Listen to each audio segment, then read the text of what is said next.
Datuk Pengerusi, saya terus berbutiran 05000 butirannya popular, iaitu pengangkutan udara. Dua isu yang saya nak kaitkan dan saya nak singgung. Satu ialah saya nak imbau kembali bila mana emas itu telah privatisekan, maka pihak pengurusan telah pun membuang pekerja hampir 6,000 lebih.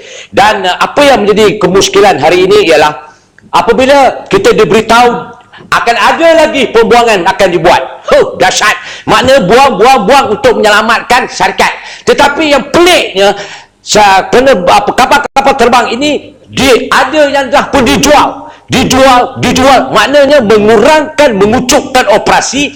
Tetapi yang malangnya ialah pekerja yang the previous employees yang dulunya mereka ambil sebagai pekerja kontrak tahun by tahun. Tak kesian, tahun by tahun, kerja 30 tahun, bayar duit pempasar pun tak betul, katanya betul, tapi kesatuan dah pun dibubarkan. Tapi tak apalah, yang penting Datuk Pengerusi, saya minta kementerian supaya jangan berlaku lagi kesilapan kedua, iaitu nak buang orang lagi dalam masa sama, ambil pula pengurusan pekerja asing. Dahsyat, pekerja asing jadi pengurus dalam negara yang berdaulat. Tak kepelik namanya tu. Itu yang berlaku, yang sepatutnya tak boleh berlaku. Takkan tak ada tempatan seperti Tan Sri Abdul Aziz Abdul Rahman. Sebelum dia surrender dia emas kepada new management, dia letakkan deposit cash tu sebanyak 5 bilion. Lebih. Ada tokoh-tokoh hebat tempatan. Duk kita ambil orang luar, orang Jerman tu apa? Ambil ni orang Malaysia banyak ni. Berkebolehan belaka. Cuba bagi peluang saja. Itu yang kita perlu lihat dan perlu fokus. Itu satu. Yang keduanya saya nak beritahu, saya nak menyinggung lagi. Ni soal Melindo ni. Kementerian dijawab tapi tak puas hati saya. Melindo telah pun mensyaratkan bila kita ada pilot boleh celah sikit. Boleh sikit. Terima kasih tentang cerita tentang latar belakang Mas. Saya pun ada pengalaman jumpa Tan Sri Aziz Rahman. Dia pun sedih apa yang jadi Mas. Itu angka lebih kurang 5 bilion.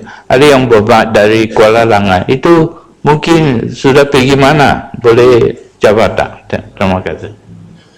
Itu persoalannya urus dia. Saya bersetuju dengan Wasan Maju. Mana perginya 5 bilion ni yang telah pun dikerja keras, dilonggokkan oleh Tan Sri Abdul Aziz Abdul Rahman ni.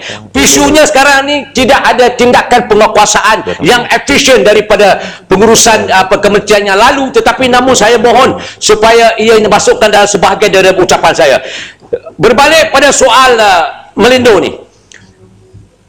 pilot dah pun keluarga pilot atau peniaga pilot telah pun habis hampir 10 juta, 250,000, sebab yang terlibat pun salah satu seorangnya pun anak saya juga. Jadi isunya ialah kita telah pun melabur ataupun telah membayari 250,000. Datuk Seri speak pengerusi. Lepas tu dalam appointment offer letter dia ada kata recruitment training cost yang dibayari oleh keluarga yang sama sebanyak 140,000. Dia kata itu training kadet yang baru. Dah lama bapa keluar 250,000, nak keluar lagi 150,000. Apa punya perjanjian ni? Tapi bila saya beritahu, dia kata itu additional training. Kalau dia tak qualify sebagai pilot, takkan dia lulus dalam pilot. Dan kita pun takkan berhabis 250,000 Datuk Seri Pengerusi. Ini beban tambah beban. Ini namanya sistem yang bersifat kotak kintik. Kaki digari, mulut dibisukan. Kena ikut semua. Jadi yang sesaranya siapa? Mak bapak penjaga. Saya mohon kementerian supaya serius melihat isu ini dengan hati sanubari yang kecil ini untuk dijawab daripada insani, bukan daripada kertas yang diberikan oleh pegawai belakang. Datuk Speaker, saya ingin menyinggung di bawah bujiran kosong. Boleh pelan-pelan ya Umat, ada masa lagi ya. Ada masa lagi. Saya mendengar nasihat pengerusi, Datuk Seri Pengerusi. Saya ingin menyinggung butiran 080000 program khas. Sebelum saya pergi kepada 080200, saya ingin mengucapkan tahniah kepada pengerusi KTM apabila berlaku pergolakan dengan pekerja. Akhirnya CEO telah pun dipecat dan ganti CEO-nya baru atau membetulkan kontrak tak disambung. Namun hari ini saya diberitahu oleh pengerusi dengan kerjasama Menteri Pengangkutan, maka penyelesaian crisis dispute dengan izin telah pun berjalan lancar baik dan mereka bekerja dengan efisien, dengan produktiviti yang levelnya mereka kendaki. Akhirnya kerjasama itu dapat diwujudkan. Saya mengambil ruang ini mengucapkan tahniah kepada pengerusi KTM Langkawi yang telah pun membuktikan apa yang telah beliau janjikan kepada saya. Namun Hidup BN. saya juga ingin apa dia? Apa lenggung? Tak habis-habis nak kacau lenggung. Ini Datuk pengerusi dia ikhlaskan sekejap. Jadi ini orang kampung saya. Masalah ni bila bercakap dia ada kacau. Saya ingin menyinggung isu 080200. Masih ada lagi kaki tangan kontrak yang hendak dilaksanakan. Pekerja kontrak ni tak habis-habis. Mengikut Menteri Yang Berhormat Pekan cakap 15 tahun. Disokong oleh Menteri kata setuju 15 tahun baru nak dipermanenkan. 15 tahun ni berkali-kali saya cakap kalau orang itu berusianya 45 tahun. Sebab dia kontrak ambil sifatnya sebagai proporsional. Bila dia nak pergi kepada confirm, umur dia dah 60 tahun. Dah pencen pun tak layak dapat pencen, tak layak dapat faedah persaraan. Jadi saya nak mohon kepada kementerian dan juga kepada Kementerian Pengangkutan supaya mengkaji semula tentang kontrak-kontrak. Kalau dia fikirkan perlu setahun dua, confirmkanlah, tak payah kita nak kontrak-kontrak, seksa hidup diorang. Bagaimana pula kalau kita kata orang yang berusia 35 tahun sampai umur dia 50 tahun baru dia dapat kerja confirm, 10 tahun pencen dia, kecil habuan dia, Datuk Seri Pengerusi. Jadi saya minta supaya pekerja kaki tangan kontrak ini dibuat secara serius untuk dinilai semula. Pengerusi Persekretan ni. Ya, atau gitu. Boleh. Saya mau bagi pengerusi ya.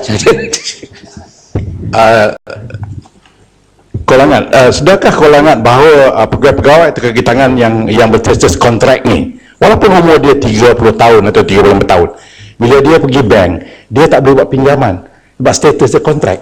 Dan ini masalah besar. Pinjaman rumah tak boleh, nak beli property tak boleh, pasal kontrak.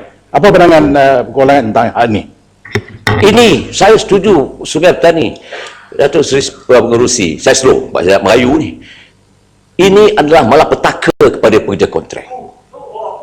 Ini menyumbang kepada kesesaraan masa depan mereka. Apakah kerajaan tidak berhati perlu memikirkan 10,000 lebih orang ini yang hidup mereka terombang-ambing, ke kanan tak boleh, ke kiri tak boleh? Apakah tidak terbuka sanubari mereka seikhlas-ikhlas saya nak berbicara? Apakah mereka tidak berhati perlu melihatkan kesesatan mereka ini yang nak buat pinjaman tak boleh, pencen pun tak dapat, faedah untuk pembangunan hidup keluarga mereka pun tak dapat disempurnakan?